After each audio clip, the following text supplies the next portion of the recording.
justice for all. Jonathan, would you lead us in a word of prayer, please? Please bow your heads. Our most gracious Heavenly Father, we thank you for your blessings to us. We thank you for our opportunity to meet tonight. We just pray that you would be in this meeting, that you would be with everyone here, that you would help us to seek your wisdom and what to do moving forward. And I pray together as a community, I just pray that you would be with this community, be with our emergency water. I pray that you would help us to find a solution, help us to be protected through this time, help us to work together to better our current situation. We just thank you and praise you in Jesus' name. Amen. Amen. For showing up. I don't know how to try to make my voice carry. With tonight's special meeting, special meetings are a little different. We are going to do this one a little different. We're going to allow questions at the end after we give our explanation, which is the first one on the reading, on the item. And then we have some other business that we have to get to, and then we will take questions to try to answer as many questions as we can. So we do expect this to be a civil meeting, so we're all in this together, and we're going to go ahead and get started with item number 1 on Lake George and our water supply. Sure. I'll bring everyone back to last week. We've had last week on Sunday of last week. We were notified by the water department that the City Lake levee was no longer. At that time, it was into our reserve.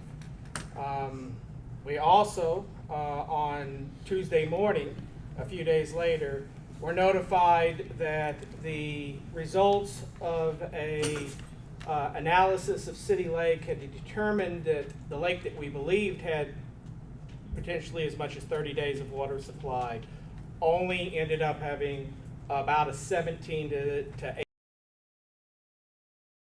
Lost a week's worth of water of reserve in the new analysis done by the state. When you couple those two things together, we realized really quick that our buffer time was short, particularly when you started looking at the forecast over the next 10 to 15 days. Obviously, that forecast has played out as they predicted, and now we're sitting here in a position where we believe we're somewhere between 8 to 10 days of water supply. We're watching it.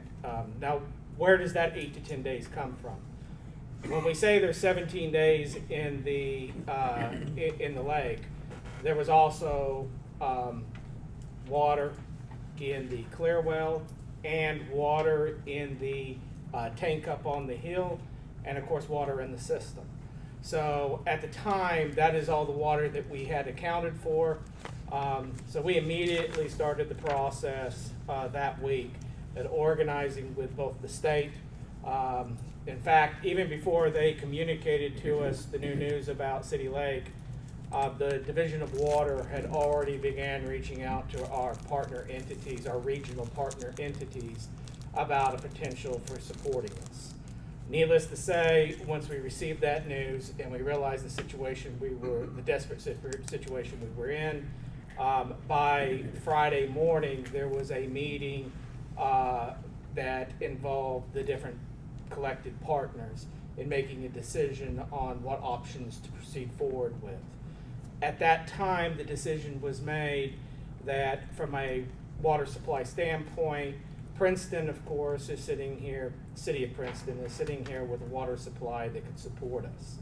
The problem is there's only one interconnection from Princeton to the City of Marion, and that is moving from the City of Princeton through Caldwell County Water District into Critton and Livingston Water District to us.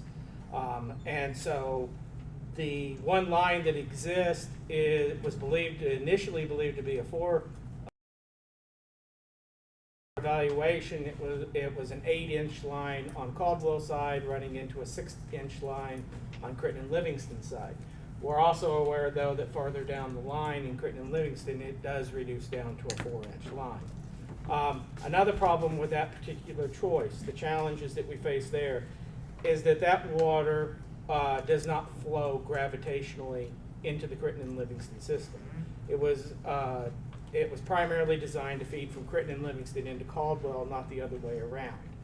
So we recognize that the likelihood of that being a significant source option for us would require a pump station, at least a temporary pumping system, to be set up. The other side of the table is Webster County. Webster County's water district is interconnected with the Critton and Livingston water district, and then, of course, them into us. Critton and Livingston had the capability of producing more water as well, with the idea that they could pump more into their side of the system, therefore also relieving Livingston Critton's needs so that they could supply to us. Both of these options, the numbers, of course, have been worked out by engineers this week. There was a meeting again on Monday between all the engineers representing those organizations. And they're still, obviously, as we're moving as fast as we are, they're still figuring out the finer details of it. But where we stand today is we understand that as of this afternoon, Webster County system is up and running. They're working on some finite issues related to the pressure issue, the pressure differences between the systems, but they believe there's a good chance that all things staying the same, they will be able to start supplying us some of our need as early as tomorrow. That's great. In the case of the Caldwell, obviously it takes a little bit longer to set up. Anytime you're putting in a pumping station, you're bringing in some pretty significant equipment. So I can tell you in our discussions with Caldwell, their engineer is working on the last steps of the hydraulic system to see what it's going to do pressure-wise within the two systems. And their people are already mobilizing on the second half and gearing up the equipment necessary to put in some type of a pumping option. In conjunction with supporting that option, we've also last Friday, we talked with the chief of staff for the governor and a couple of cabinet members. And part of that discussion, we communicated at that time that we believe one of the things that would assist us would be the potential of the water pumping systems that would be necessary to provide that. Going with the alternative option that in the current supply chain issues that exist, if those pumps weren't already available, that might be a source that already has them sitting there, being the state guard. So we've made that request known to the state on Friday. Also, moving into this week, last week we also started entertaining a fluorspar mine that exists here in town. It's known as the Lucille mine. It was used prior to World War II. And our understanding is that after World War II, there was also a drought season, and that the mine was actually converted over and used as the city's water source for some time. I don't know for how long, but for some time in the late 1940s. There is a challenge there, as there's been with every option that we put on the table. With that issue, what we've ran into is that the city had looked into this option back in 2013. And when they did, they took samples from the Lucille and had them evaluated. That particular option, when the samples were taken back in 2013, showed a fluoride level of about that is significantly higher than what is consumable by individuals. And so I don't know, I can't speak to what the decisions were back in 2013, but my understanding is there was no further action taken on that option. We just today, we actually took samples Monday down to the lab to get tested. We don't have full results. We won't have those until this evening. But they did communicate to us that they had the fluoride level test done. And the fluoride level that they came back with was 4.4 parts per million. So it was almost 1 part per million difference. Our people at the state tell us that there might be wiggle room if we can get close to 4. So we will now be, obviously, we just got this information. We haven't been able to work towards it. We have an application for discharging at the mine in hand. And the only thing we were waiting on was these results in order to turn it in. Our intent tomorrow will be to turn this application for discharge in. Why do we need an application for discharge?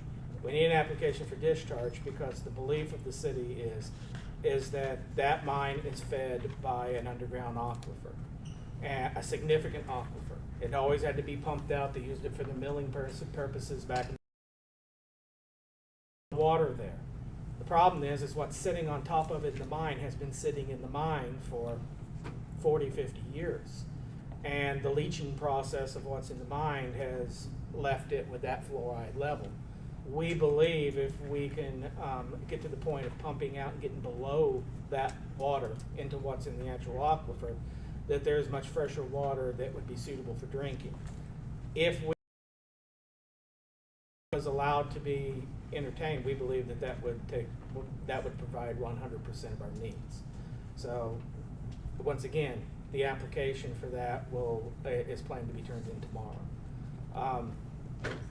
That option, if we went that route, would require it to be a wellhead to be established there. A temporary one, of course, could be done on a short-term basis. And then what we would likely look at doing is running an above-ground line from there over to 641 over there at the where cruises. And by dumping it in at that location, it can run naturally over to City Lake and feed into City Lake. That way we could avoid crossing any state highways, and there would be a limited amount of roads that would be affected by running it in that route. So that is an option that's still being pressed. Primarily for our short-term options, those are the ones that don't include the most severe options. I think people have heard us talk about the most severe options that have been sitting out there.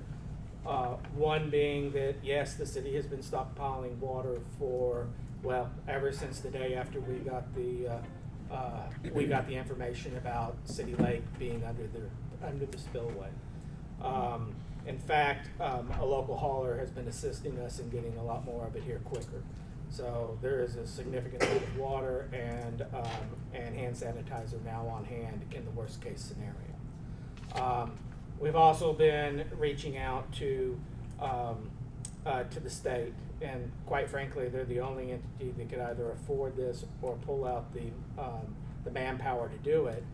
And that is the possibility of hauling water in from Princeton to here that would supplement our needs. Clearly, as you all know, we've been trying to ratchet up education to the people so that they understand the severity of this issue, and that anything that can be done from a conservation standpoint is being done. Every gallon saved prolongs our situation. Tomorrow we're expecting rain. That would be great. That would really help us out.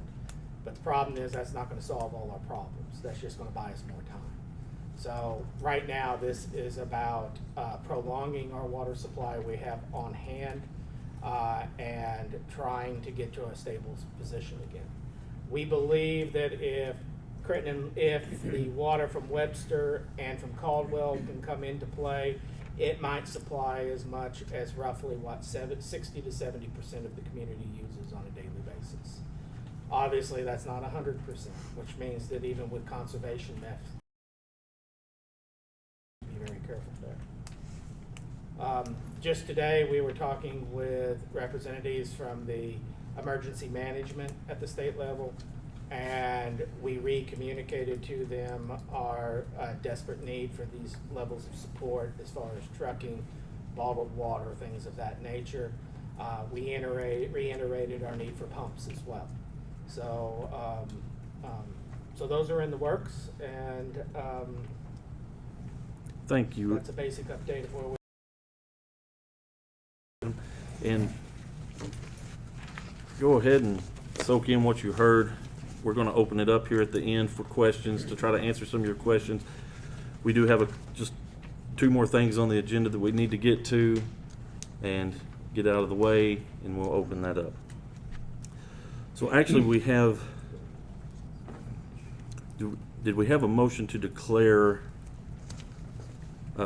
item number 2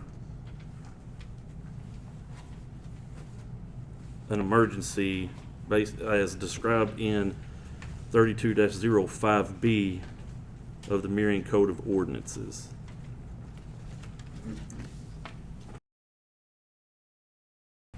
Yes. Donnie, did we have a second? Second. All in favor, aye. Yeah.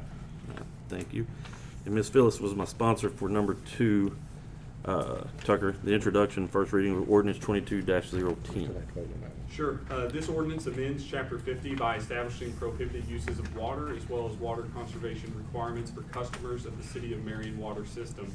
Further, this ordinance provides for penalties for violations by individuals of the conservation standards. Thank you. Now, do we have a motion to accept the ordinance? I'm sorry. Do we have a motion to accept that ordinance? It's written. That's what we just did. I thought that was to make it an emergency. I'm sorry.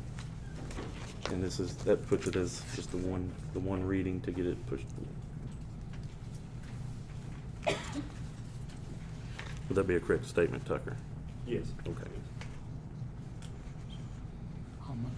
We have a motion by Mike. Do we have a second? Second. Dwight, all in favor, aye. Aye. Okay, Darren, how do you vote?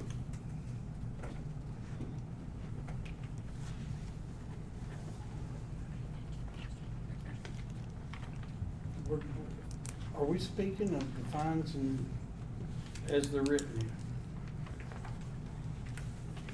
I think it's going to have to be tweaked a little bit for temporary, yes, I would say.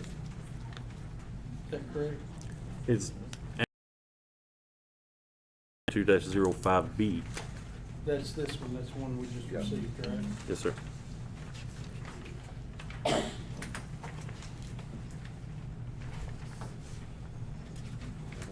Yeah, I'm gonna have to vote no. Modifications made to it. Darren?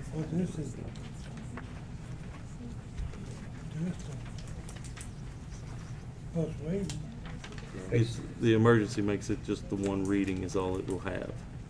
Any modifications we want.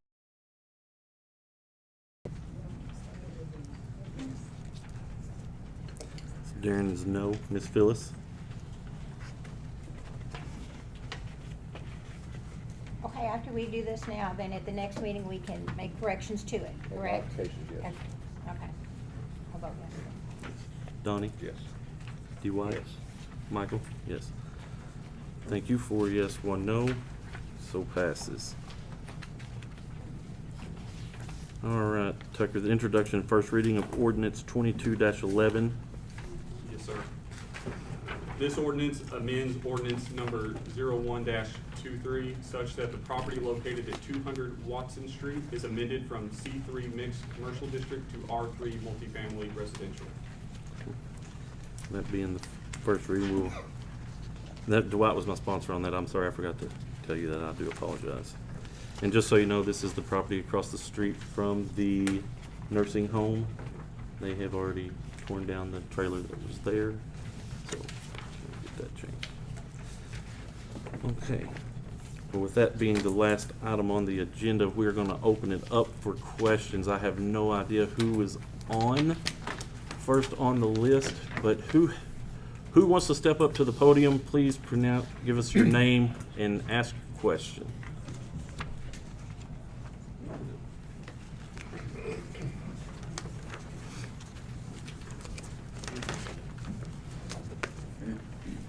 Thank you, sir. Yes, sir. I'm Sam Brown. I don't live in the city of Marion, but I'm really concerned about the water situation. I got a lot of friends that live here. I got a brother. I'd like to go back to Lake George. When you thought it was going to breach, what precautions did you do to Lake George to try to save it? The night of the breach, Well, or before that, I mean, you noticed that water was seeping out or something on it, but it's always seeped out, before. I've been over there fishing and everything else, and water has seeped out before, so what precautions did you do? What was different this time around was on April 27th when this began. When this began on April 27th, a local resident communicated to us that they had recognized water under the levee. That was clear water at the time. We've had clear water since. Immediately upon being communicated this information, it was relayed to the state, which is required by law. The dam and levee people were made aware of it, and the decision was made and suggested to us that we should observe and assess. The state came down and started Wednesday observing and assessing it at the same time we did. What changed was on Friday, April 29th, it went from clear to dirty. And of course, the moment you move to dirty water, you've got some form of an erosion issue going on. Over the process of that, once it was notified to be dirty, immediately the state had contacted their emergency response team and started getting units to move in to activate for that situation. Sinkhole had developed on the side of the levee. At that point, the state dam and levee people arrived and immediately started informing us that they believed that a breach was imminent. Did you try to enforce Lake George, like putting rock and boulder in front, where the water was putting pressure against the levee? We were informed to assess it by the state and to not take action. That is the dam and levee people at the state. Wasn't it also, just to make your, it's the pipe that comes through that feeds the water plant that they thought had ruptured inside the levee? See what I'm saying? That's where they thought the rupture was coming from, was from that pipe It inside don't the sound to me lake. like y'all done a whole lot to try to save Lake George. It sounds like you just, well, we can't save it, but what I wanna know too is, what secondary water source did you have before you made the decision to drain Lake George? Old City Lake. Old City Lake, and and you knew that it wouldn't supply the city of Marion. Actually, that's not a complete answer. Sure. We had City Lake, which we were under the impression had 25 to 30 days as a secondary. We also had always had arrangements with Critton and Livingston to supply us water. They've always been a third party in this, and the last time we had issues back in 2013, they were a partner in providing water then as well. So we had two backup options in place. But you haven't got nothing right now to supply water here in the city of Marion. Critton and Livingston has been unable to supply. What are you us. gonna tell the citizens of Marion that, hey, you're gonna run out of water and there's nothing we can do, and if we catch you, using too much water, we're gonna stick a fine on you? What good is that? Well, if you look at the way this is written, it's not about using too much water, it's about using water for non-essential purposes. I think I'm a resident too. I think it's very important that all of us take the time to make sure that we use the water for only essential purposes, to make sure it's prolonged as long as possible. Did you have to breach the whole, levee in order to, or drain the whole lake to, get worried, about the, That's a great breach? question. That's a great question. Two things that I should make you aware of is, one, the representatives from the state made it very clear that they believed that a full loss of the levee was imminent, that the danger of a full loss of the levee. Well, what would was it have done if you'd lost the levee? It could have potentially taken out 3 or 4. Actually, Jason, do you Yes, remember the whole? I'm the details? emergency management director for the county. Okay. I was in on that decision. When I spoke to the state Water Division of Water about this, they told us we had to relieve pressure on the levee itself. Otherwise, the failure was imminent. That was gonna release 182 million gallons of water all at once. Did they come down and look at it? They were They here. absolutely did. They were here from start to finish with us. They poked, they prodded. And we had But they ordered didn't- pumps. They didn't think that putting boulders and rocks No. in front of it They- would have they slowed would it not. down or stopped it. They would not allow anybody because of the danger of it. Well, how did you drain it then? We went to a different portion of the levee that was more stable. Well, you just said that the whole levee was in danger. That's what they told It us. was the middle of the levee, which would have released that whole 182 million gallons of water at once Well, what was the purpose of releasing all the water? to relieve pressure on the levee. You think that half a lake is gonna have as much pressure as a full lake? I can actually tell you, Mr. Alexander from the state made it very clear to us we needed to drain the whole lake. You didn't have a backup plan. You didn't leak have, in- you didn't the have leak- water Sir. that you could Sir, purchase the somewhere. leak in that pipe is in the bottom of the levee, okay? The only way to fix that pipe was to drain the lake. They tried to put in tried to come up with a system to plug the pipe from inside the water, from inside the lake. The divers that were down there were afraid it was actually too much vacuum, could have sucked them in there and killed them. Regardless of what we do with the levee from this point forward, that pipe is going to have to be repaired before that lake can ever fill back up. And it's the very bottom of the levee, the very bottom of the lake.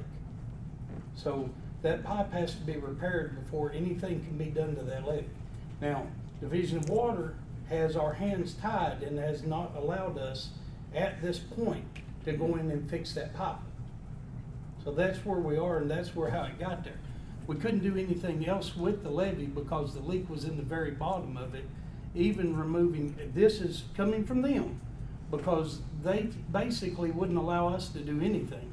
At what point it became their word, and they removed us from the picture. We were not So even they're allowed the to make a ones- They're the decision. ones, we gotta drain this lake. That's exactly correct. It's no official here in Crittenden County. No, sir. I can provide you also an update pertaining to that issue. Now that the lake is to the point where it is, just today, BFW Engineering, who we've been using for the levee, for the Lake George issues, they were out there doing sampling and starting some geotech surveys on Lake George today. Now, granted, that is not a short-term solution. I don't That's think they looking know past what they're that. talking about, that person. Because I know that things can be saved, and it seemed to me like they just wanted to get all the water out of that lake and not have a backup plan. Y'all didn't have a backup plan for water for Marion, for the citizens here of Marion. Well, I would And tell you. I'd hate to do business, with I would people tell like you, sir, I'm a if you- resident of Marion too, and this is my same water source too. Well, I'm not, okay? So I'm sitting here in the same position as everyone else. We all understand. Okay. We, I wanna know if there is a lawsuit against, the city of Marion from the state or, someone else upon reaching the lake. It's a citation. citation. Who's got the citation? You're having to pay so much a day, right? No. No. Comer addressed that when he was here. He says that he will not allow them to fine us if he can keep from it.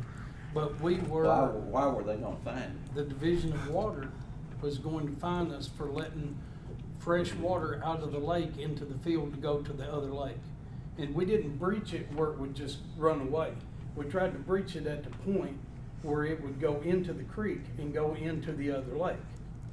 And that's the problem. They said that we allowed it to run into a blue water stream, I think is exactly what they said. Their enforcement letter requires three actions to prevent fines. One is of course, deal with the immediate threat, which at this point is no longer present at Lake George. And then they have some deadlines set for responses on what kind of actions will be taken at Lake George. So we have to meet those deadlines. Okay. Which is After- what the engineering company was here addressing today. Okay, after they decided to drain Lake George, did you inform that, hey, we just got probably a 30-day supply of water here? What do you recommend, or what can we do? Or we're just gonna go out and try to dig on to another We had water meetings source? with Creighton and Livingston with the state and with the county and ourselves and emergency management.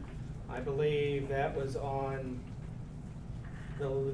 this all happened on Friday, Saturday, Sunday. That meeting.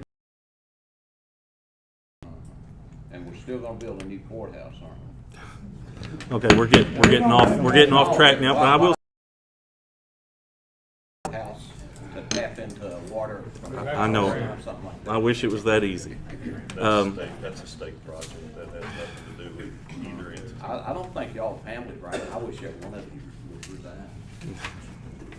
Well, thank you, Mr. Brown. You've been very helpful. So, who would like to step up next? I will. I don't really need to know the logistics. I don't. Your name, understand. please. I'm sorry. Oh, I'm sorry. I'm Heidi Boyd. I don't even live here. I run the food giant here in town, which I know supplies you all with your groceries. So I just want to know, and I think there's a lot of business people here that want to know what's going to happen. We don't know. We don't know.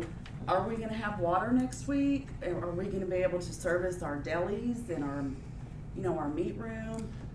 Are they going to be able to wash people's hair and rinse out the bleach? Are they going to be in the middle of rinsing it and then boom, there's no water?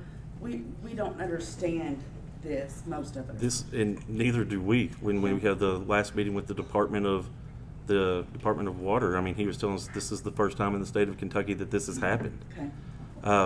Everything is new to us as well.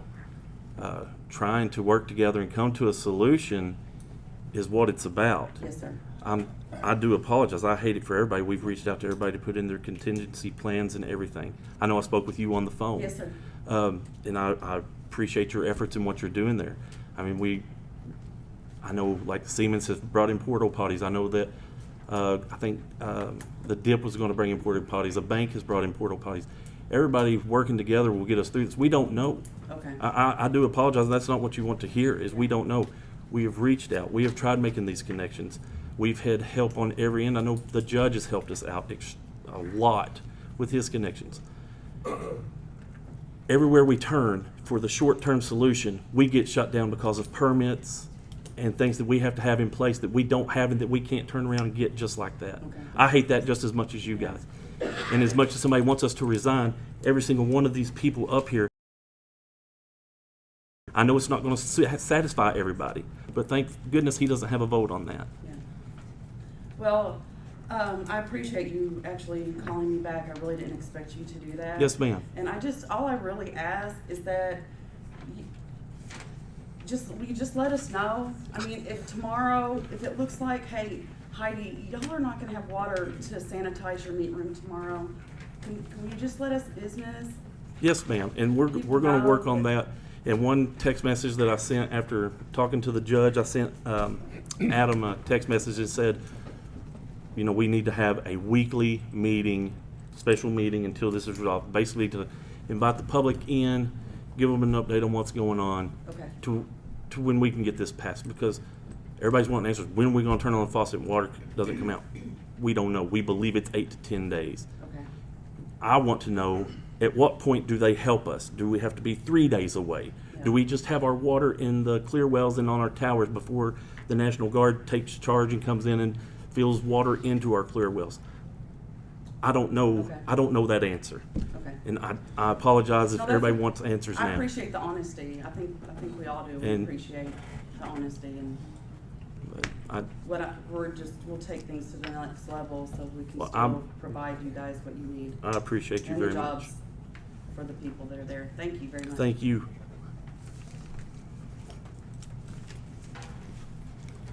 Yes, ma'am. I'm Stephanie Manus, and I am the supervisor for McDonald's. Yes, ma'am. And I will say, just a little bit disappointed because I did reach out to Adam's office and I left a message saying that, you know, McDonald's, we can get extra bottled water in here to help support the community. I did leave the message with the secretary and told her that we just want to help be part of the solution Yes, ma'am. ourselves. I hadn't received a phone call back. This was on Tuesday that I called. Monday, because my owner said, let's go back to this Wednesday. Sure. And then yesterday I saw that we're having the city council meeting, so I told him, and he's like, okay.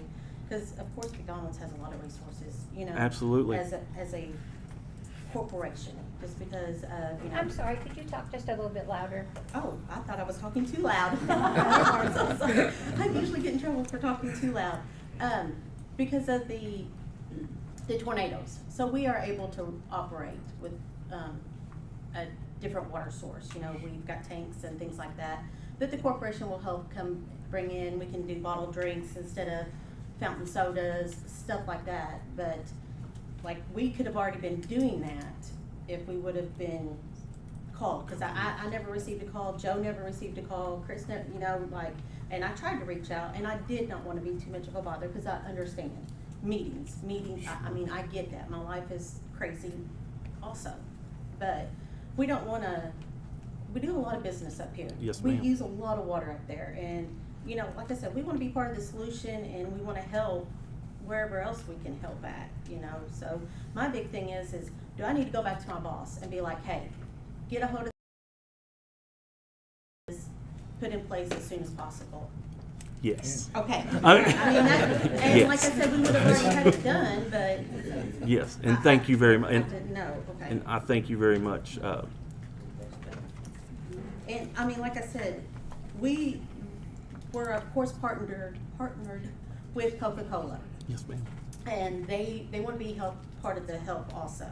So like getting bottled water in, we can, you know, arrange that and help do some drop-offs or whatever. It's just gotta contact me, you know, and we'll do whatever we can to make that happen. We're obviously going to try to improve the communication, you know, Yeah. whether it be the weekly meetings on our Facebook page, in radio stations, newspaper.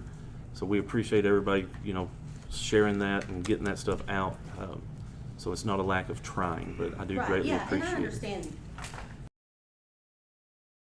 Put stuff on me daily, and I'm like, when am I gonna have time for that? But like I said, if we could have been included maybe a little bit Yes, ma'am. earlier, the businesses, we could have been already doing something On it to help. sooner. Yes, So, ma'am. okay. Well, Stephanie, thank you. Uh-huh.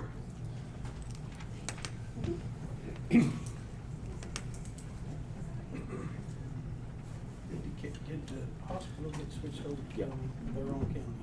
So we've alleviated basically 800,000 gallons per month.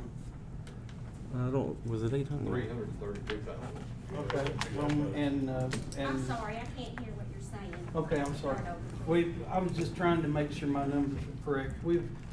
The hospital has went on to the county water system. So that's bringing 300,000 gallons. We treated in the month of May, we treated 14.2 million gallons of water, okay? The hospital has went off, their own county now, so that's 300,000 gallons. We have went to parasitic acid at the sewer plant instead of running water through there, which is a part of the new sewer plant. We actually took down and retrofitted to the new sewer, or to the old sewer plant, to use the parasitic acid instead of running water to plant.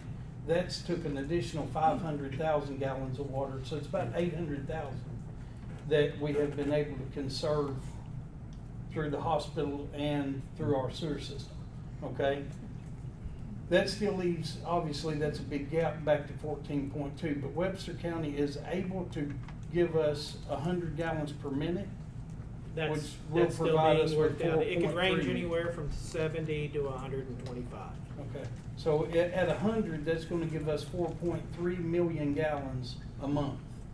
We've saved about 1 million, we're gonna get 4.3 million, okay? Even if we can't make any water at all here, then in theory here, and if we can't get water from Caldwell County, and if we can't get any of that, okay, in theory, we got 5.3 gallons of the 5.3 million gallons of the 14, so it leaves 9 million gallons somewhere that we've got to come up with to operate the way we were in May, not the way we're operating now, not as we're conserving now. I don't know what that number is. I don't know what we're actually using right now.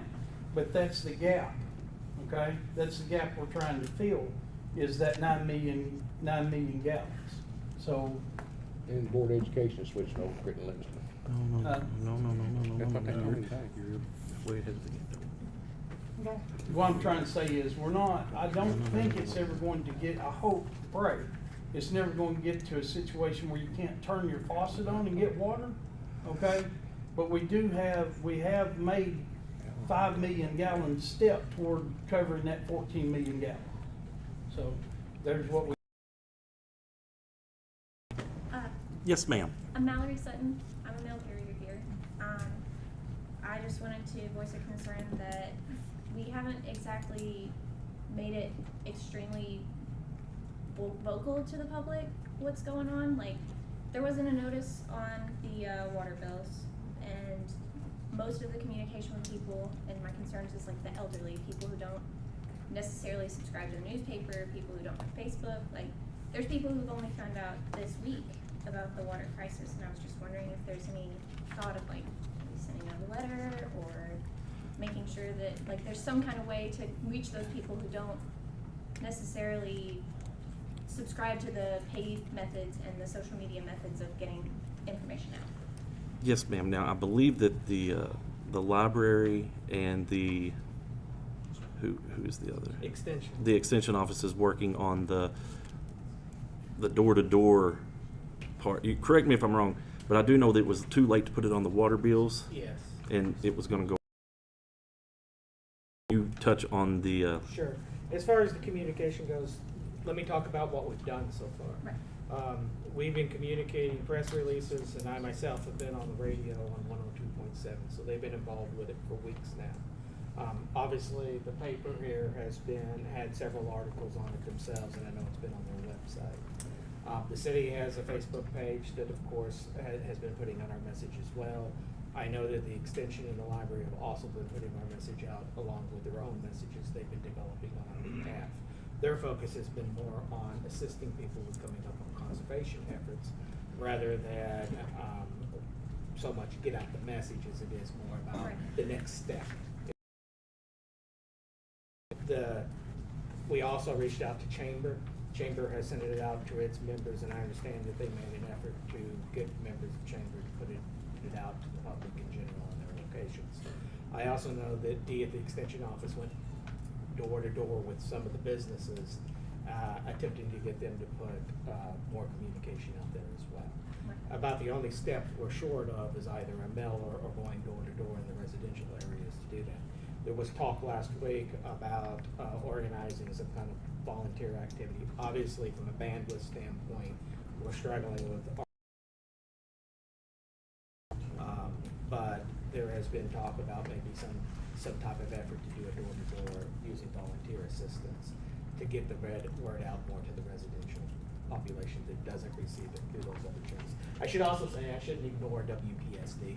They've been here 3 or 4 times now and a part of this and received all of our press messages as well.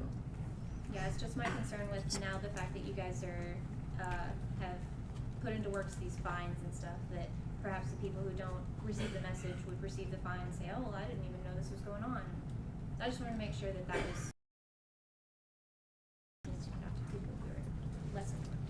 Absolutely. Thank you, Okay, ma'am. that's all I got. Thank you.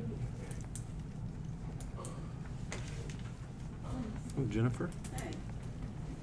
Mr. Mayor, Yes, ma'am. Councilmen and Mrs. Sykes, and Jennifer Myers. I am the administrator at Crittenden County Health and Rehab. I have just a few questions and just some points that I would like to make to the people here in Marion, other business owners, business leaders. A week ago, we spoke about a contingency plan, taking care of my residents. So, of course, I've done that. 63 lives are on my shoulders. Let me start with my concern, and then I'm going to go into my questions. So, because, in my opinion, of the poor planning, I am now spending $50,000 a month to have water trucked in and filtered to my residents. There will be 2 days worth of water We're gonna continually do that until this situation is resolved. I have a contingency plan. I have the wherewithal, I have the resources and the ability to develop and implement a plan. A lot of these other folks, sir, don't have that ability. They just don't. I take care of the most dependent population in our nation. There are people who haven't gotten your communication for themselves, who don't have people like some of the leaders here in this room to help them.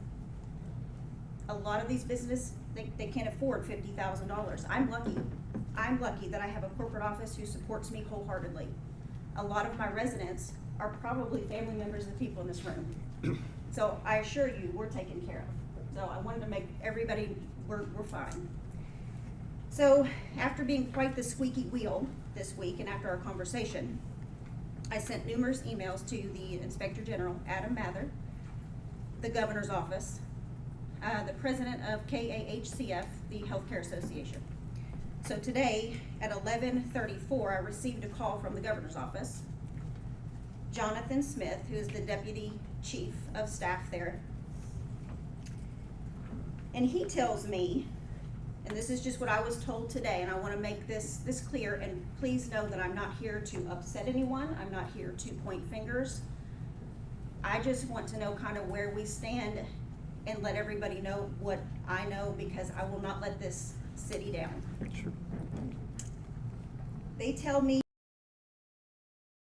on this that you were given two options on the 29th when we first saw that there was a leak or a breach. One of the options, I can't remember from the conversation, but the second option was to drain the lake. So if you could remind me of that first option that you were given by the state when they came in to look at that, that's my first question. Also, I'm wondering if anyone had an MOU with Crittenden Livingston Water Company to be sure that they would be able to provide those resources in case of an emergency, just like back in 2013 or whatever year that was quoted. Also, I was told today on the phone with Mr. Smith that the city owns the lake, so the state really has no responsibility in coming in to fix that because it's the city's property. And you can correct me if that's wrong, anybody, that's perfectly fine. And then also, the expense that I'm going to incur, that other folks in this room might incur, does the city have any plan, or what's the plan to maybe help with that expense? I might be able to file an insurance claim, I don't know. And then finally, at 1 o'clock this afternoon, I received yet another call from Mr. Miller stating, and I quote, "They had not received a request or report from the mayor of Marion. They had no idea how critical the situation is," end quote. "Thank you for elevating this situation to a critical level." He then told me that they can supply a large truck, I didn't ask how large, of water in a large quantity, I didn't ask that, very quickly to the city of Marion. I have rerouted from the state, the Healthcare Coalition, several bottles, gallons of water and hand sanitizer that I can make available to other people who can't fend for themselves. Those are really my questions, my comments, my concern, and what I know at this point. So I'm gonna step away, let Well, you answer stay there those. if you don't care, because may have to circle back around Sure. because there was a lot of questions there. Sure. The first one I want to cover was the last one about Okay. not being contacted by the mayor of Marion about the Sure, situation. please. On Friday, if I'm not mistaken, we spoke to Rocky Atkins, the chief of staff of the governor. Okay, We were on the phone with him at 1 o'clock in the afternoon on Friday. that was on Friday, Mhm. okay? Knowing, Friday the 10th? Okay, letting them know how urgent this situation was and how important this situation was. okay. I would think he would be in the governor's ear, his chief of staff. Now, that being said, we filed Tucker, help me out, what did we send to Jason through the emergency management, our declarations of the state of emergency? Yeah, your executive orders issuing an emergency. We sent those through our local state of emergency, Jason. And that was done on the 10th? No, that was done Second of May. second. Second of May. Yeah. And it was followed up with that they received that information, it was being processed through the governor's office? just another sidebar question. Actually, that goes through National Guard, so. Okay, I'll but find, yeah. I have a conference call with it. So now that takes care of, I'm sorry, did you, somebody else say something? No. So that takes off the communication with Sure. the governor and them not Sure. knowing about it. His chief of staff, I think, would have let him know. Sure, Or at least he said he would. I can confirm that tomorrow. Sure. The other one that saying having something in place with Crit and Livingston Water. When we're standing, whenever we come out there and we're having an issue and the water's going, and we did talk about not having a backup water source. His name is Kerry Johnson. Told me he can force people off of other districts so they can make room for us. And who is he with? He was with the Department of Water. He is he's the director of the Department of Water. He was Okay. here. Whenever I brought that back to his attention, I'm sorry, I've lost track of days. It was either earlier this week or it was earlier this week with his field agent that was down here. Then he states, well, no, I can't do that without the direction from the governor. So I understood that. And then we thought we had everything in place, talking to Mr. Atkins, expecting him to call back, working that route. So that, you know, I was told that we could force people off of other districts, intermingling, however they do that. I'm sorry? That he could force people. yeah. He said. When we were out there, Let me kind of back up and say this. I've never been through a water situation. I've done tornadoes, floods, fires, and otherwise. I know this is a new thing, so I'm not holding please know that I'm not pointing fingers, not holding anyone accountable. I just want to be sure that the open lines of communication are there and that we all have the same information. well, I appreciate it. But when someone tells me that, so Yeah. I think back whenever we don't think that we're 8 days or 10 days away from losing water, I'm thinking in the back of my mind, if things get serious, they can put part of Crit Livingston customers on North Marshall. They can do this. They can They were gonna replace- interchange all this stuff to where they can make room for us. That was our backup plan to what we thought would have taken care of it. So I was comfortable in knowing that, not thinking, you know, oh my gosh, Crit and Livingston's going to be able.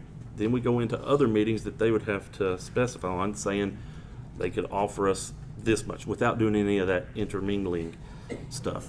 But they couldn't guarantee it for very long. But I'm getting off track. Kerry Johnson was our contact there. I believe that was his name. What other I know that's only two, and you had several, Jennifer. I apologize. I can't remember. Well, let's see, you've answered, the two options. Yeah. I was told there were two options given. I can't remember, and I didn't write it down for my conversation today. All I know about, other than draining it with the breach, was we had ordered I don't know how many pumps, and we had pumps out there. Oh, I mean, just pumping.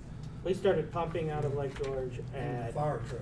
8 o'clock, 9 o'clock. When did you guys show up?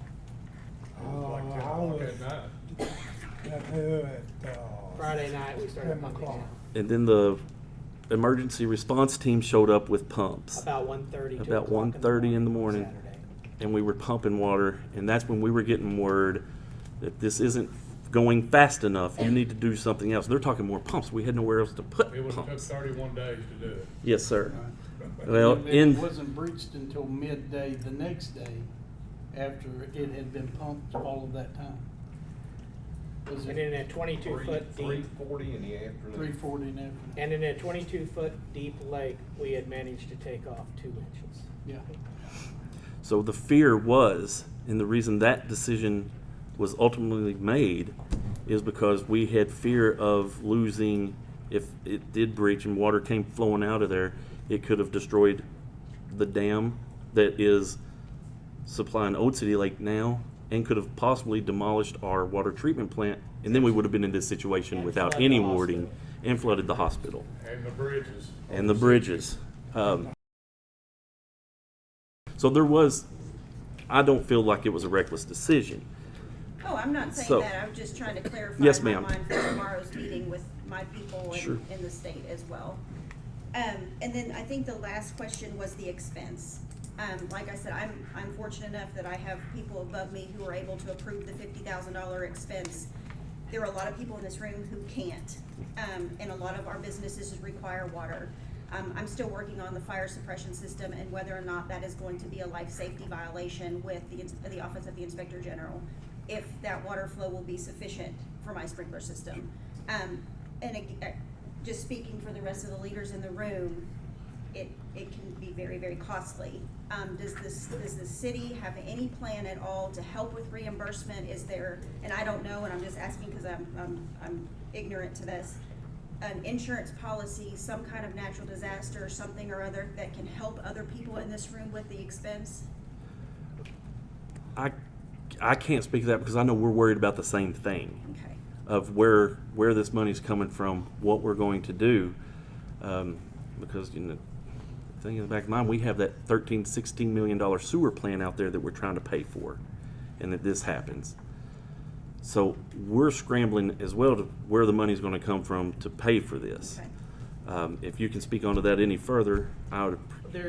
Of course, there's applications for different grants that are being put out there. One we have not applied for yet is a FEMA grant, but it's good to hear these type of details so that we make sure that when we make that application, we give an opportunity to the public to give us some idea of what their cost has been as well. Yeah, I will tell you before I sit down and take any more time, tomorrow I have a conference call with the governor's office and the State Emergency Management Department, only because I squeaked a lot of wheels and I don't give up until I find help and somebody helps us. So I will relay any information that I have tomorrow afternoon if it's pertinent Thank to you. the group. Yes, ma'am. Appreciate it. Thank you.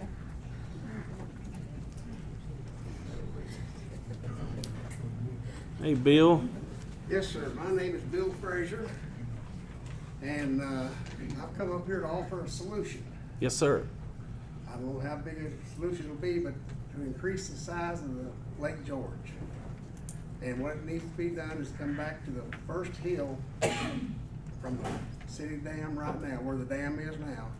Come on back to the first hill and cut a new keyway for the dam and put your drain pipes in, everything you gotta put in fresh. Because I've always heard that once a dam starts leaking, it never stops leaking. Right. So you're gonna have to condemn the Patmore land, or if they won't sell it to you, then that would be the thing. But I hate that part of it too. But that's just the solution that I've come up with. Expand the dam, make the dam bigger, higher. Now, I've also been told by Larry Starr one time that if a dam is higher than 25 feet, you gotta get permits from the Corps of Engineers. And folks, you don't wanna deal with that. You don't want to deal with that. Wherever 2 drops of water come together, the Corps of Engineers control it. I believe it. Yeah. The other thing is, the city lake could be backfilled with water, not backfilled, but filled up with water from the Lucille mines. During World War II, the Kentucky Fluorspar Company, which my dad operated, pumped 24/7 for I don't know how many years. Right. And they never ran out of water. Well, hopefully we'll hear back from them soon and get started on that one. Thanks, folks. Thank you, Thank Bill. you.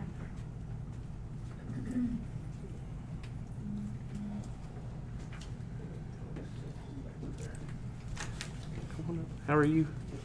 I'm fine. Thank you all for taking our questions. I appreciate it. My questions today are based going forward. I want to know what we're going to do going forward.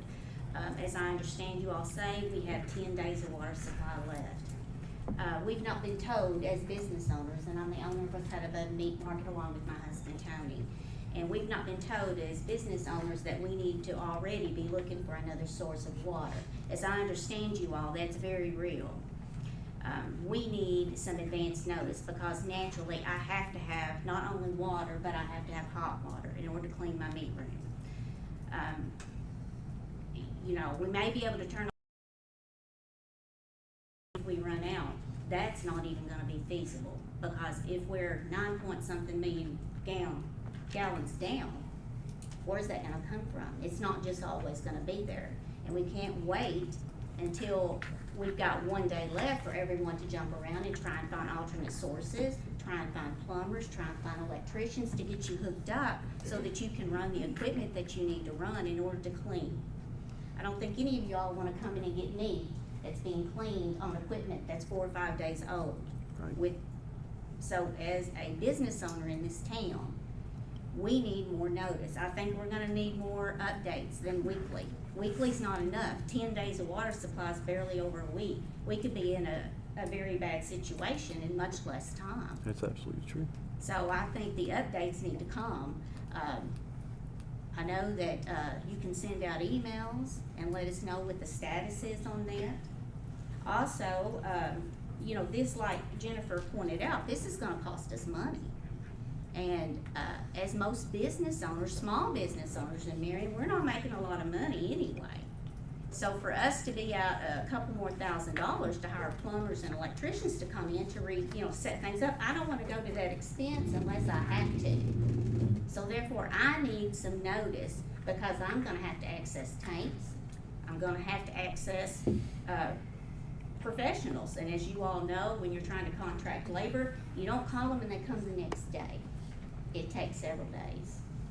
So from you all, I need a commitment that you all will keep in touch with us. I would say at least on an every other day basis, send out an email what the status is, where we're looking at as a water supply, whether we need to go ahead and hook up to an alternate source. And like I said, I can go ahead and do it, but I'm out several more thousands of dollars, so I don't want to do it unless I have to. Absolutely.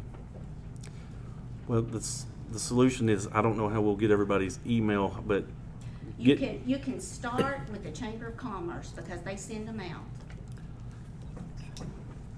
And I'm a member of the Chamber of Commerce. It's not a very big town. I think we can come up with them. If you need to know some you don't have, let me know. I'll get them. yeah, I greatly appreciate that. I would be glad to. Thank you.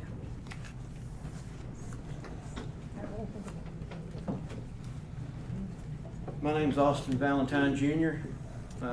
Most of the people in this room know me. Mr. Shear coached me in Little League Baseball. Jared, we went to school together. So we got a big problem here. And I've got a lot of calls. I'm running for mayor. And people have been asking me, what's the city gonna do? So I was asked to come up here and but I wanted to say this, in a situation such as this, that's so bad, there needs to be an emergency solution. There needs to be a short-term solution and a long-term solution. Has any word of a declaration of emergency been made from the state whatsoever? Anything from the state? Not from the governor's state. office. This morning at about 8 o'clock, I called the governor's office and had a conversation with an individual. They said they was going to pass this information along, and I explained that we was in dire straits. The National Guard Armory has a support battalion, which has the Tactical Water Purification System unit. That unit's in Artemis, Kentucky. It could be down here in a short period of time, but without an emergency declaration from the governor, those wheels are not going to turn. So, has efforts been made to ask for an emergency declaration at the state level? Yes. Okay. We have been asking for it since May 2nd. Okay. I know if I was in the position, and of course it's easy to say being on this side of the podium, it would be a phone call that I'd be making on a daily basis until somebody got something done. The other thing, that provides an emergency solution, and it can have opportunity to provide a short-term solution. The long-term solution is, has anybody reached out to Federal Emergency Management? Don't you have to, it's a expense issue before FEMA's involved? I mean, that's what we've been told before. The federal level, getting some type of emergency declaration from the federal level, considering the state that the city is in, could provide the necessary funds to fix the levee. Could also provide access to funds that could assist with revitalization of the water treatment plant, which is going to have to be done, from what I understand, after the sewer plant's completed. Something at the federal level could tap into some of the Build Back Better infrastructure money that's been set aside for different states. Has any applications been made to tap into these funds? Because these funds have been made available. Federal applications have been made. They have been made. I'll also point out to you that as far as FEMA goes, typically they like to see they want a state declaration before they'll make a federal declaration in most cases. Okay, I didn't understand. I didn't hear what you said. They want a state declaration before they'll make a federal declaration. Okay. It's kind of a ramp up. Well, it just appears to me there needs to be a little more pressure put on some daily phone calls, because I live here in town. I've got my kids here in town, my wife. I've got a lot of friends. I've got friends that's behind those, behind the podium here. We've got to do something. Efforts have to be made on a daily basis. We've got to progress by getting in contact with these officials and burning their phone up until somebody does something. Thank you very much. Thank you, AJ.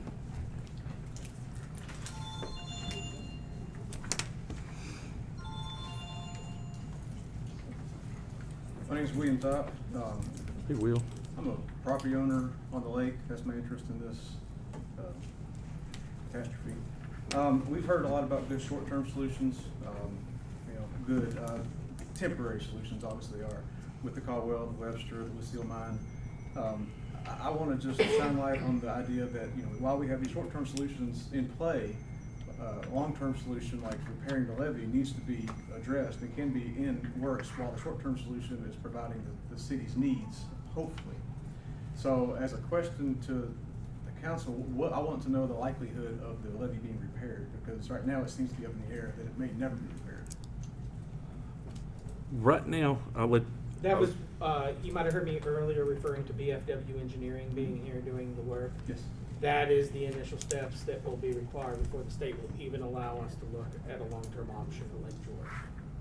What kind of time frame do you know? What they?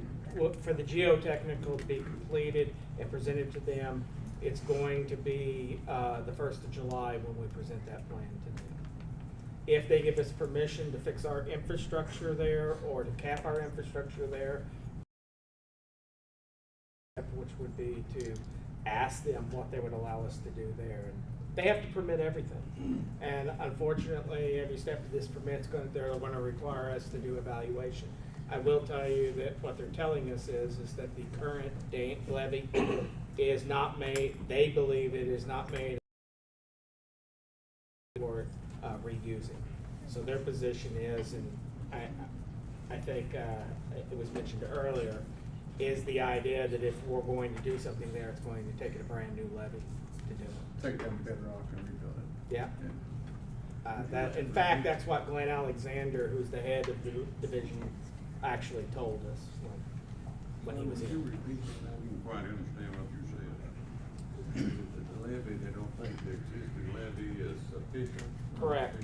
It was built back before, let's just say it was built before modern standards. And so anything that would be used moving forward, it would have to meet modern standards. And they believe that the soil that it's currently made out of is not consistent with what would be acceptable for modern standards. Doing the due research, it seems that every option you explore is $10 to $15 million. Yeah. Spent. If they don't tell us just no right off the bat. And that's hoping and praying the state can throw their money and manpower at it to help us out. I hate to say it, but I feel like at times they are trying to force us to regionalize, because every self-sustaining move we make to try to be self-efficient, we get shut down. And historically, this is how small towns falter. And it's no excuse. It's everything that everybody's bringing up has been discussed and thought of, and we get shut down every single time. They want us to regionalize. And on a personal standpoint, I think most of us on here, if we had our choice, we'd already have a crew out there and we'd build the levee Well, back, I was and gonna we'd do tell you, that. that was, But the we initial can't do plan it. was to, fix it real quick and, Yeah. get it refilling. They made it real Exactly. clear with their order that they sent to us that we have to move on an ounce towards fixing it without their permission. Subject to a $25,000 a day fine.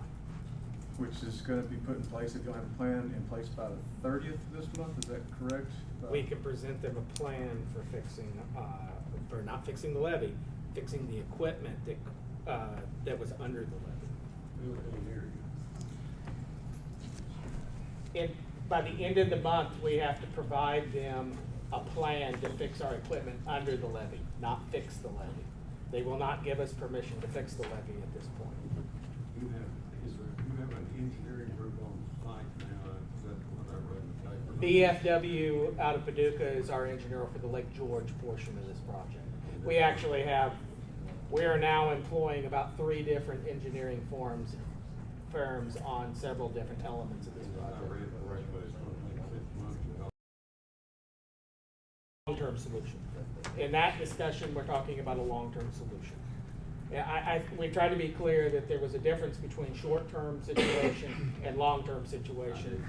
And then that is the long-term, we believe the long-term situation, and do all of the necessary planning and steps that they'll require. I don't foresee them giving us permission to move on a long-term solution for several months. Okay, answer my question. Thank you. Thank you, Will.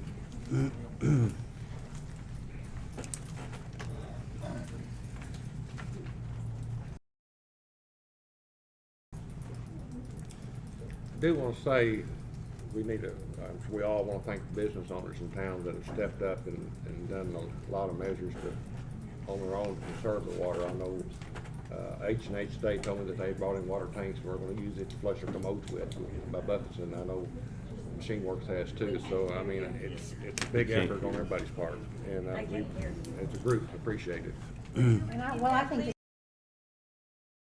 business, and I think everybody's taking this extremely serious, which it is. And I think they're doing their part as well as businesses or anyone else. So it's just gonna have to all pull together. Wanda, I'm sorry. Ma'am, Wanda, come on up. I'm Wanda Olson, and I am a small business owner, and water is my life. That's my livelihood. I'm gonna have to know if like they said, if I got bleach on somebody's hair and my water's gone, it's gone. Right. Then their hair's gonna fall off their head. What am I gonna do? I've got bottled water stored. I have a well in my basement that's attached to a switch. Put that on people's heads, and the beauty shop in my backyard. So I have a lot of customers that have asked me to ask questions about concerned elderly people don't get, like she said, no news media sometimes. They don't sit and watch the news. Some do, some don't. They don't have Facebook. They like she said, a lot of people didn't even know this was a situation. I did. And I'm concerned for everybody in our community because I mean, I have 3 dwellings now that I have to pay a water bill for. Are we still gonna have to pay this big environmental fee? And now we're gonna be tacked on fees probably because it's gonna have to happen, I understand. But are all these people gonna have to add to their water bill if they don't have water? I mean, are we still gonna get this environmental fee coming monthly with if we don't have water? If we don't have water, I mean, I don't know how that billing side works, but as far as the Because I environmental fee. understand the environmental fee is for the sewer. Right. But And get it's that. based off of your water usage, to where Yes. if you're not using as much, But- then it's not going So to. what's gonna happen? If we don't have nothing but water out of a gallon jug, what do you know, I mean, are they still gonna get, I mean, they've asked me these questions Sure. as a I mean, business owner. I'm a hairdresser. I'm just up here to, I mean, I'm concerned with that as well, cause I have, like I said, I have 3 dwellings that I'm gonna have to deal with water. And one of them's my home, which is fine, I have a well, but the others, my business is not attached to that, so. How would the billing work on sewer?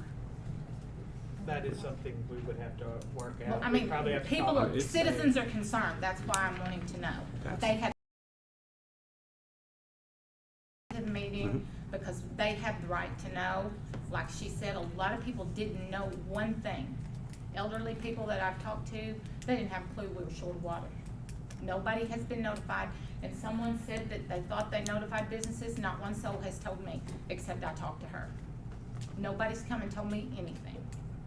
So I mean, I am a small business, but I use water. That is my livelihood. So, and I mean, am I gonna be shut down? Sure, if I don't have water, I can do a dry haircut, you know. But if they've got color on their head, or if they've got perms or bleaches, and all of a sudden, whoops, I don't have any water. What, you know, I'm with them. We need some kind of notification daily, you know. And I get the situation, but like I said, I was never notified about one thing, other than what I've seen on social media, because I'm on it. But there are a lot of my customers that are not on social media that had no clue. And she wouldn't be on the chamber either. I'm guessing they don't have your number, would they? Probably not. So those would be another group that'd have to be. And there's several beauty shops in town. I mean, some of them may be on that, you know, but, you know, I don't know if they've been, I don't see any of the other hairdressers here, but, you know, it is a problem. It will be a problem. I can pour a gallon jug on somebody, but they're gonna be cold. You know, if it was a dire emergency. I've been shut off before due to a line break or something, you know, for a little while, but, you know, because like I did hear someone say that they had talked to a lot of the businesses. Nobody ever knocked on my door. I know what we did right at first was we had notified the largest water users to trying to get them to, you know, conserve. I know all of them, you know. And I don't run water constantly at a beauty shop, but you know, restaurants and things like that, they do. But I still, if I've got several people in there at a time and I've got to get colors off and perms off, you know, and all of a sudden my water's gone, and I'm booked out all the way through next year. So if I have customers on my book, I need to prepare to call them, but then my livelihood's gone. And I get that, you know, I'm not the only one. But the customers in the city limits, there's a lot of people in my neighborhood that have no idea, because I've seen them doing things that I'm thinking, we're short of water. Well, I'm going to ask before you leave, and if you're pretty sure you're not on the chamber's email, that we have a pen and paper out there for you to put your email address on, to where we can get you that information. Try daily or every other day. I'm trying to be realistic, and then have. I get that. And I know y'all are busy. You need to be doing something else, but we as citizens and business owners need to know too. Agree, 100%. You know, I get it. And it's not trying to avoid that. Yes, it is scrambling. And like I said, not only is it, you know, I have clientele that come in asking me questions, and like I said, I get a lot of different people of a lot of variety of ages that want to know stuff that hasn't been told things, and so, you know, and then here they say, you know, gossip in the beauty shop. This is serious. It's not just gossip. Right. So, just putting it out there. So, and then, like I said, if the customers have asked, you know, about the environmental fee and all that, if we get our water took off, are they still gonna get charged this big? Because that's more than my water bill most of the time in my home. So, and I get that. So are we still gonna have to pay that when I'm not flushing water down the toilet in the sewer? Right. So if y'all could answer that question, I would appreciate that. I appreciate it. Yes, ma'am. Thank you, Wanda. Layton, can we get a notepad out there to where somebody can put their? I'm sorry, you know, I'll make it short. I just need to know the water that's coming out of the tap, right? I'm Angela, Yes, ma'am. Citizen for life. And I appreciate what you guys are doing, and I know this is new to everyone. And I should be more active in my community. Knowing now that this has happened, I should have been here before, because the people we elect, my life is kind of in your hands in so many ways. So, the water that's coming out of the tap now, that's safe, right? Because I'm running home dialysis out of my home, and I want to make sure that that is okay. Every drop of water that comes through your tap has to meet certain standards. It has to be within drinkable standards for the state. Okay. And I'm not a part of a business or anything like that. I'm just a homebody. So I do need those updates, and I do feel that more than once a week would be great. I don't know how, I don't have an answer. Yeah, and I will find a way to get the answers or know what's going on in the county. But there are people in my area I'm concerned, and children as well. And that's probably about it. I'm nervous because it's a situation out of my control, and I'm a control freak. Makes everybody So. It's a song. Yeah. So this is new to all of us, and I apologize for not being more involved. Also, ongoing, like the part in the water that's broken. How often do we check those things? I'm sure there's some sort of protocol for state, you know, but is there a health and safety check for things that are built in 1938, like my home? It could fall in at any time. How often are we checking those type of things out? That's a great question. We are, now of course, COVID may affect some of this to some degree, but I believe the lake itself is inspected by the dam and levee people and the water supply people. I didn't ask Jeff to be here tonight, but I think it's inspected every other year. Every other year? Yes. Okay. So this must have occurred pretty fast if it was checked just 2 years ago. It was on it. What we believe in this is, you might remember this spring we had several heavy gusts of wind. And the way our equipment works is it's buoyed to if you ever went out to Lake George, there was a piece of equipment that set out there in the middle. A pontoon, it looked like a pontoon boat sitting out there in the middle. Underneath that was tied to our intake unit. What we believe happened is that those several gusts of winds that we had over several different weather events in the spring caused that line to twist and eventually pop off. So when there's heavy gusts of winds, expect a call from Angela Kozart.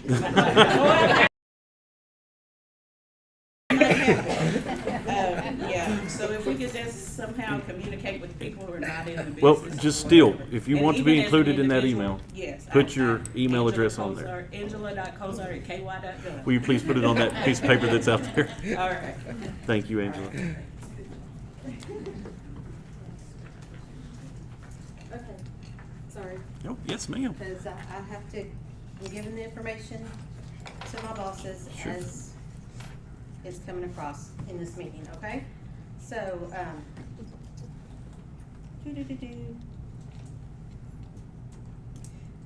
so we have to have some kind of an update to be able to give McDonald's Corporation so that they can send things in for us, right?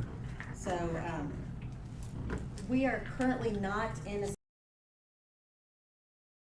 City declared. And we are working on getting state. Yeah. You're making the request, but you're getting the runaround, basically. Wait, it's been in since May 7th? Is that what you said? That's- earlier? May 2nd. May 2nd? So the governor had that May the 2nd. People in his office had that May the 2nd. Well, somebody's getting runaround, because if you call the number, I was told this morning it's They don't someone have. else, that nobody had even contacted them. That's what we've heard today. We had a long conversation about that exact fact with emergency management in the governor's office today. So my other question is, right now we have kind of a short-term solution with our water. Darren said that we've got, 5 million gallons, leaves us 9 million gallons, insufficient, basically, from the way that the city ran in May. From the May usage. Right, got you there. So, are we planning on being in some state of emergency for several months? Is that because, I know the solution's gonna take a while, you know, or are we looking at, oh, no, this is gonna be a couple of years, or? I don't look at the immediate scare, the immediate threat of losing. Beyond, what would we say? I'm trying to be careful not to put a timeline on it. 2 to 3 weeks, because if I mean, good Lord opens up the gates and it rains a lot, that's gonna buy us more time tomorrow. You know, I mean, literally, that would buy us more time, more days. So everybody go That- home and pray for rain. And that gives us more time to get these pumps connected to the Shady Grove area to get those gallons of coming in. Webster County's already working, so if that turns on tomorrow, we're already buying ourselves some days to be able to supply water because we can idle our plant back. And then I don't know how to word the short-term / long-term solution. It could be about a month, 2 months wait to get the connection between Princeton to Caldwell through Fredonia to Crittenden and Livingston through us. But Princeton has all the water we need. Princeton can supply us. If we can get the pipes figured out, we could be good. But it's getting all of that figured out on who's going to turn what valve and where that water goes and when it comes to us. And Do you mind if I address that? a yes, little bit? please. It's not as simple as just turning the water on. Right, I get that. But I want to make sure everybody understands. Every water system builds water to a different chemistry. So the chemistries for every water system are different. What a water line can handle is based on its stress level. So you have factors of stress throughout the entire path of providing water to us. You also have the issue that chlorine itself is not stable in a line. That what we put into chlorine at the plant is not what it is when it gets to your house. So clearly, if we're running water a long distance, you're going to have to rechlorinate that water at some point to keep it suitable for consumption. The other thing you have to take effect in is that some of these don't run by gravity, and in some cases force boosters, which is when we talk about the pumps. That's what we're referring to. Then you have to take into consideration that anytime you change the flow of water in these pipes, it affects the water pressure throughout the entire system. I believe that term is hydrology, is what I apologize if I'm butchering that term. That's part of the engineering work that's currently being done in the process, is to make sure before they start giving us water that when we flip it on, it isn't going to shut down half the other people for water. You want to make you should want us to make sure that those diligent efforts are made in that process. And that's what's going on right now. And I just wanted to clarify that it's not as simple as just turning the water on and sending it out of the plant, and that will solve the problem. There are a lot of logistics that go into getting water from point A to point B. Right, I get that. But my boss also wants to know, like, he said, please ask, what this means for businesses. So, like, I guess what he's trying to ask is, are you asking the businesses to find alternate methods if they can for the next couple of months until a better solution is made that were more sustainable? Is that what I need to go and tell him? Whatever he can do to conserve water. Okay. And if you don't have to use the city of Marion's water, That's awesome. that's pushing it out even further. Right. Okay. All right, and then he says, ask their guidance for restaurants. So, the health department is my thing, because we have to have running water, to do our dishes, wash our hands, restrooms, things like that. I understand that, yes, we can get porta potties, we've done that even during construction. Is the health department giving you guys any kind of guidance on their expectations of what they expect to see in the restaurants? I think we have. I've seen it. I spoke with them. They stopped by the office the day before yesterday, I can't remember, and talked for just a brief second. But do you want to come up and share something if you have a... I have this I can provide when it's over. Oh, okay. Ladies food giant yourself. We'll be in town next week going around to every establishment and in the south, so they understand. They can stay open, but there are some guidelines to go. Okay. That's all I have right now. Thank you. Thank you.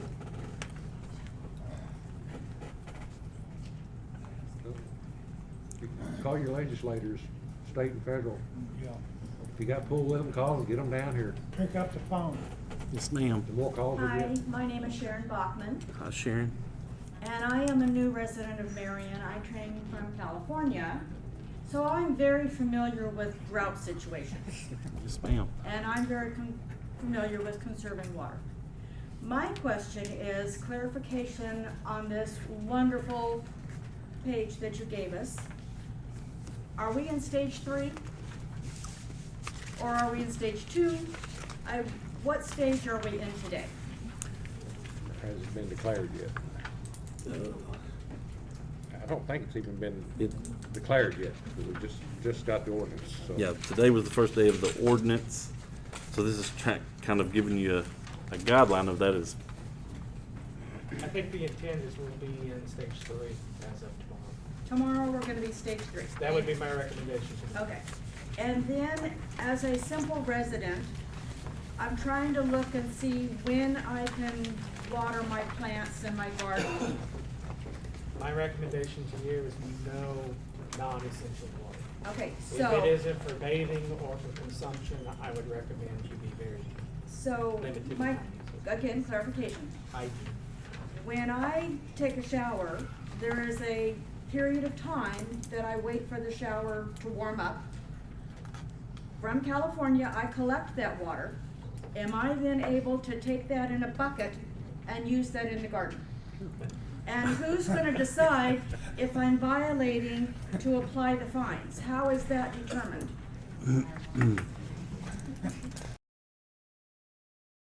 I can't answer that. I would say Yes. I would say use yes it. too. I mean, Collect it's it. Collect if it. you can collect Okay. it, use it. Even stage 3 says landscape irrigation 2 days.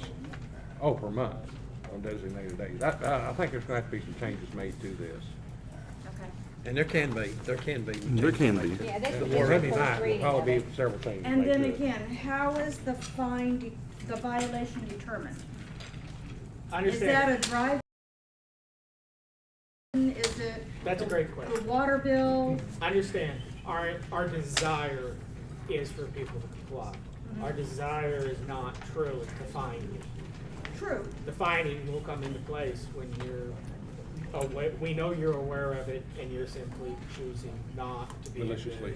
But how is the violation determined? It would either be the police or we would have to have a sworn statement from someone who said it. Okay.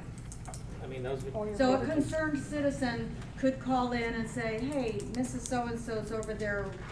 But understand, our first step in most of those cases is gonna be go to Mrs. So-and-so and go, ma'am, you're aware of this? No, here's the situation. Right.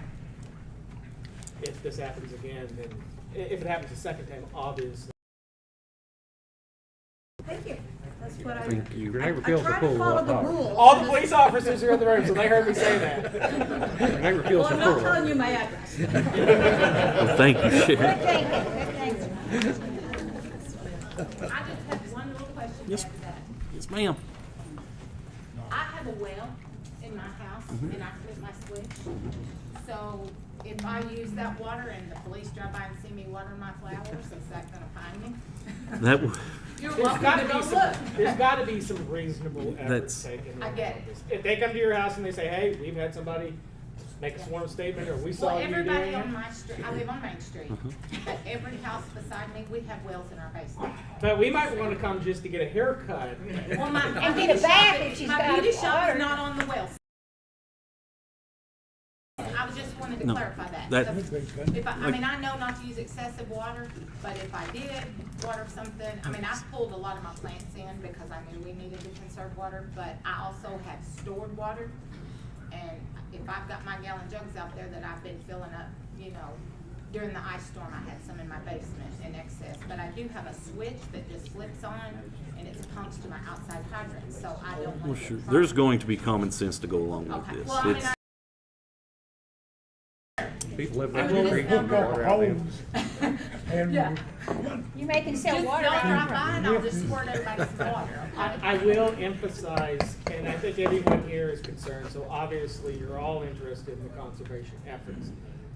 to, whether it's you, if you have questions about what additional steps you can take, or you yourself are concerned about something that you're not surely aware of, encourage people, and you yourself, please reach out to the library and to some of that online as well, but they have been our main spearhead in developing a plan. Obviously, we have limited resources.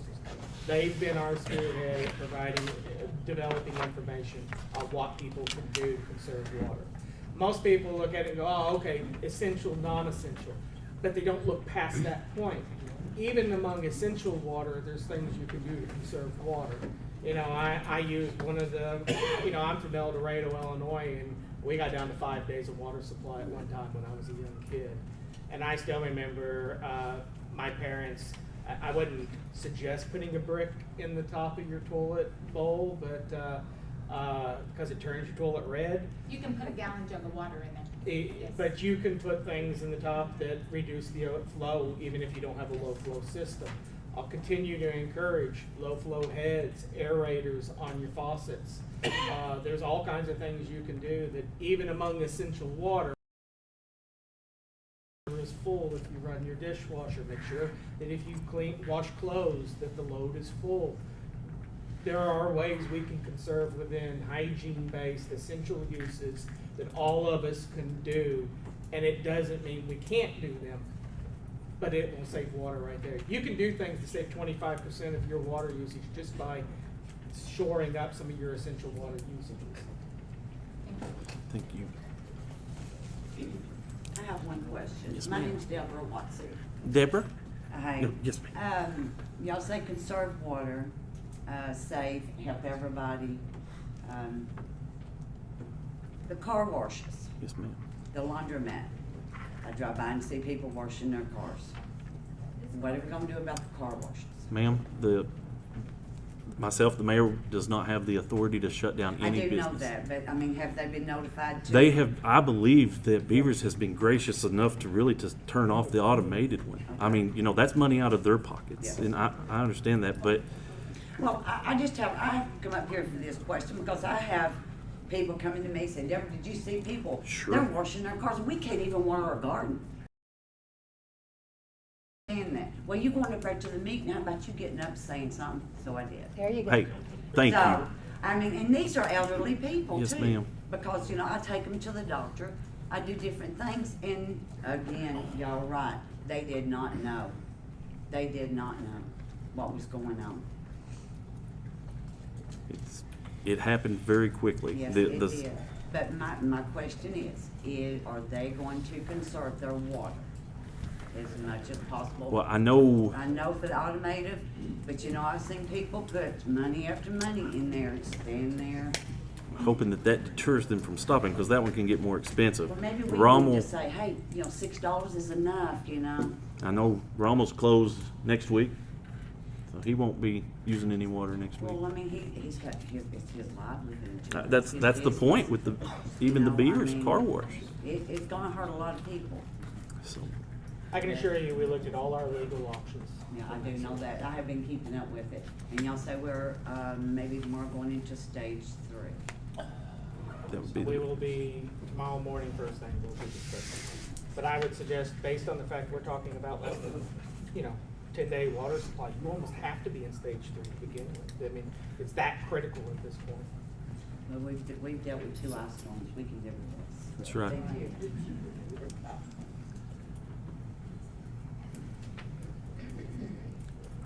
Should we expect our water bills to go up if we're purchasing water from the surrounding counties? Yes. Yep. Absolutely. About $1,000 a month is my figures for the hospital. Of course, they're using 300,000 gallons. Now, these are my numbers. These are not, this is me doing math, so it can't be wrong. But based on the lowest bid we had, which was $3.34 per 1,000 gallon from Critton and Livingston, correct? And so anything changed on that? Okay, based on that, that would make the hospital, if they were on our line and if we were selling them water we bought from somebody else, yes, make their bill go up $5,000 a month. So can contact the state and make them understand, we can only buy, now, all this considered, the cheapest we can buy water is $3.34. Now, we still have to maintain the water lines and we still have to add money on top of that before we can sell it. We're selling it now, we are making it ourselves now at $2.04 per thousand.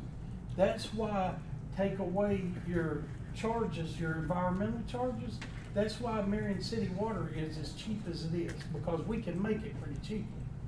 But if they make us go on to a municipal source somewhere other than our own, we have no choice. We can't even buy it for what we're making it for. Plus, you still have to maintain the infrastructure to get it to your home. So yes, it will, I mean, I don't see any other way. And if anybody has any contacts with anybody during, and I know I'm getting off course here, okay? During the ice storm, we produced all the water for Webster County and for Crittenden and Livingston. We sold it to them during the ice storm. Frankfurt says, oh, y'all, we always got to make sure you're there. You helped, and everybody would have water for you. Okay, get us a big plaque, whatever. Now today, they don't want us to produce water anymore. Even though, if we hadn't been here during the ice storm, nobody would have had water. So, if you have any contacts to make them understand how serious we being able to provide our customers with our water is, it'd be greatly appreciated. I don't even care if you know them. Call them and tell them anyway, you're a voting citizen of this state, the Commonwealth. They need to hear your voices. I think they've done all they can do, so the more people, it's just like they said, the squeaky wheel is gonna get oiled. I don't know if, even with Princeton, they provide all that we need. Princeton's water is so much higher that even Fredonia buys theirs from Edible. Water is cheaper. I live there. Fredonia buys theirs from Edible because it's. I know, but they have an Princeton, issue my with the water chlorine. bill every Huh? month was They have an issue with the $24 chlorine. in Princeton, and I come That down was here and probably it's 65. without the environmental fee that you're seeing on your Yeah. water here. Because here, before the environmental fee, that was probably a norm of $24 to $30 a month. What But is then the- the environmental fee went on to that bill. Now, also, Sharon, the environmental fee is not tied to the price, The okay? amount, So the the volume. environmental fee won't go up because the price does. The math is hard to do because the environmental fee is tied to the gallons you use, okay? So instead of the price of the water, all right? So it's not, it changes with that. So if we go with another source, then the environmental fee won't go up if you're still using the same amount of water. But your water usage, the cost of that water will. Well, it don't have to go through a treatment center if it comes from another county, does it? Yes, well, potentially it doesn't, but it'll only go so far with, if we buy it from Henderson, yes, we'd have to retreat it to sell it. Because of the distance. Because of the Losing distance chlorine. it travels. Losing chlorine. Right. And that, go ahead. Sorry, not at the podium, but Darren just talked about getting the water and the water fee from Princeton or wherever. Being the situation that the citizens of Marion are in, is there going to be an additional, what we would call in the building industry, a profit margin on that water? I I know would there's never vote for it. maintenance has to be done, or will it be conveyed at the same price it's bought at, to help the citizens out? You can't, you mean during this time? Yes. Oh, I would never vote for any kind of increase, but the city is going to have to pay the water. We have to pay for that water. Well, and I understand it, but what I'm saying is if you're buying the water at $3.25 per thousand gallon, is that the price that the citizens of Marion can expect per 100,000 gallons? Absolutely. Okay. Yeah, we're not going to try to make a profit off of it. Well, I'm not saying that, but I know that you know, you still have to maintain lines and things of that nature, so. But that's I a short understand. term. Hopefully, we're only doing this for a short term. Yeah, and I never would imply that anybody was trying to make a profit on it. I'm just saying that some of the money that is tacked on for additional maintenance of lines and things of that nature, would that stuff be kind of pushed to the side temporarily until some sort of long-term solution be made?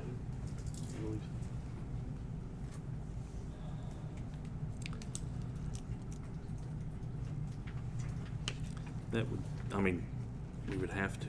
Does anyone else want to step up to the podium? I have a couple of questions. Not Tiffany Tiffany. Wheeler. Yes. Thank you all for everything you're doing. I just have some concerns, maybe for you as the emergency management. If there is a fire, are there other areas prepared to come and help us? Yes, ma'am. Okay. Most definitely. I just worried about the town burning up again. This is something that, Okay. we do have a quarterly fire chiefs meeting. This is something that's been discussed even before this came about. Okay. Any kind of structure fire especially, there's gonna be at least an automatic 2-department page, if not more. Especially now, if it's gonna be here in the city. We've got trucks scattered throughout the county that can get here. And they're loaded with water, they don't have to hook up to the hydrants. Okay. Absolutely.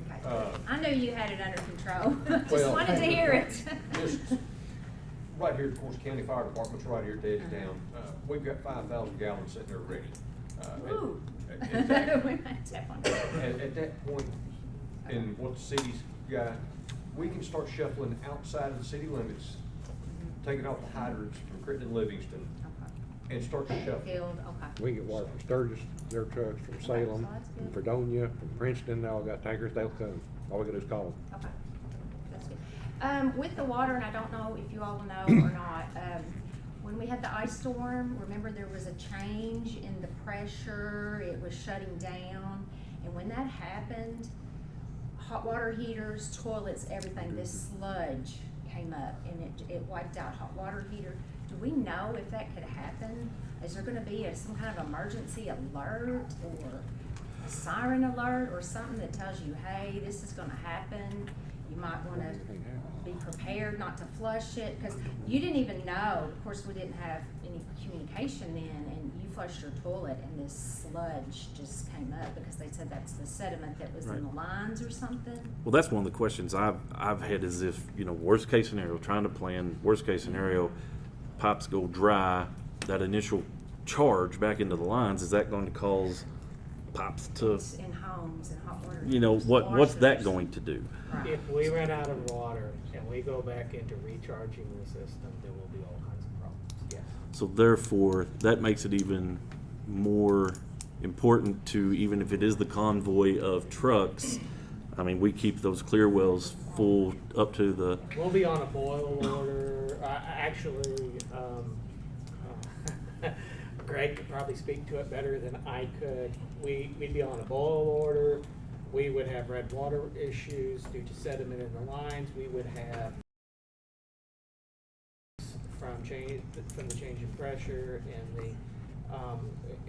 the mains and that, some of the older mains. I mean, when our system throughout the community is not newer. Well, when it comes back on, we can crack open fire hydrants. And keep the pressure. There's some techniques we can use, but it's a threat. And my guess is what happened then is when they recharged it, the iron sediment got stirred up and pushed. Primarily where you would see it is at the end of lines. Like my house out there on the end of lines would probably be inundated with red water. Okay. That's a good answer. Is there someone that's in charge of your sewer department, right? Is there someone that's in charge of the water maintenance department? Is there a supervisor? Water maintenance and water plant. The water plant. The water, yes, Jeff Black is in charge of the water plant. Okay, I didn't know, because I knew a few years ago the person that was doing it moved away or something. Okay. Speaking of the sewer plant, how is that going? I haven't heard an update in a while or anything on that. Are the payments being made? Oh, Everything payments good are- there? We're not in trouble there? payments are made. The project is about 60. By the time we have our next progress report, we expect it to be roughly 60% done. Okay. They're anticipating being, running the plant themselves. They have to run it themselves before they turn it over to us. They plan to be in substantial completion and running it themselves early next year. By that I mean February, March of next year. They plan on turning it over in mid to late spring. Isn't that, Greg, still the timeline we're looking at? And you may put an update, and I just didn't see it. That EPA fine, talking about fines, is that still going on, that we could get fined as of July 1st if something's not rectified, or is that? If they don't receive a report from us on our plan to, The EPA? no, it's not the EPA. Okay. It's the state. It's the state Division of Water. Okay, so they're involved that way, but they aren't involved in helping us anywhere in the state. They're involved in telling us no and everything we try to do. Okay. No solutions, just answers no. Yeah. They're here to assist, but not do it for you. And then, and we have the engineering work going on right now that is going to take care of that, so. Okay, so we don't think we'll have. No, that's- what they really wanted, my personal opinion is what they really wanted to do is make it very clear to us that we weren't in charge, they were. And that they were going to control every step of the process at Lake George. Who's they? Division State of Water. Division of Water, state. All right, that's all I had. Thank you, Tiffany. Thank you.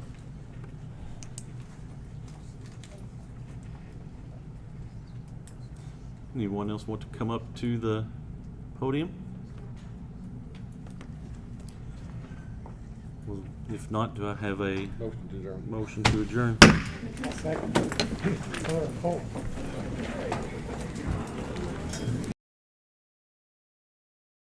scared to sit here. Unless you hit me. I'm a big target. I'm a big target.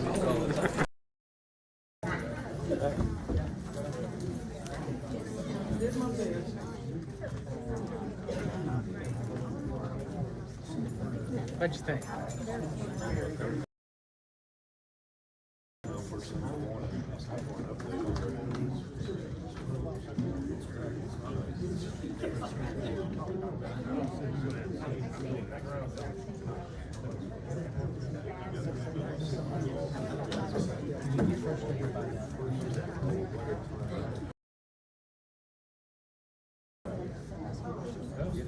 I guess it's always a good meeting. No matter what else happens.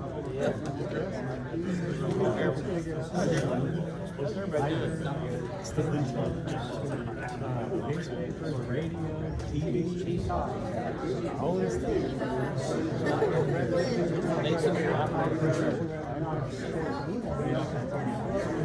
that's what I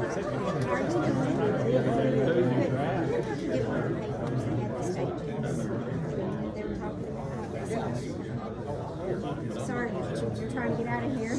Yes, ma'am. Can I have the papers that citizens got to hit up the different stations? The ordinance. Yes. Sir, I've got one on my desk. Okay, great,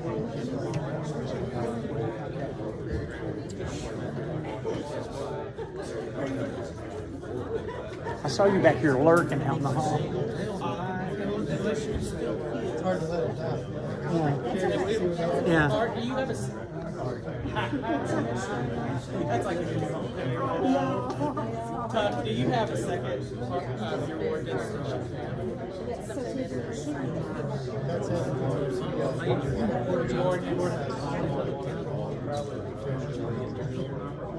I sure appreciate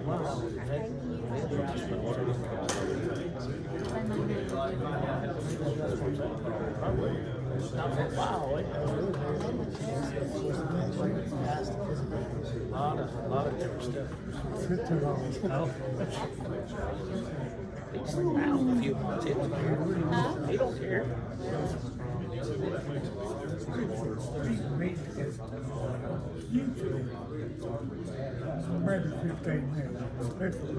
What's that?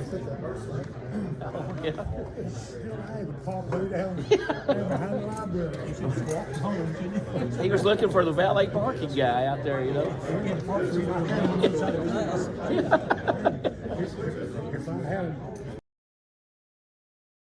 But I pulled him off and I think Now I know. Yeah, shoot, I'm not gonna take it. That dude did that. Yeah.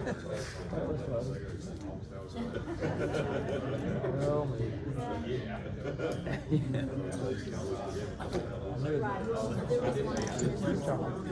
we did well. Did well.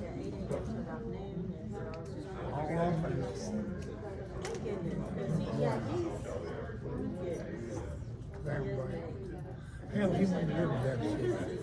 Well, I know. He was close to pass anyway. But you can tell nothing we were gonna say, but he was just inciting. That's all.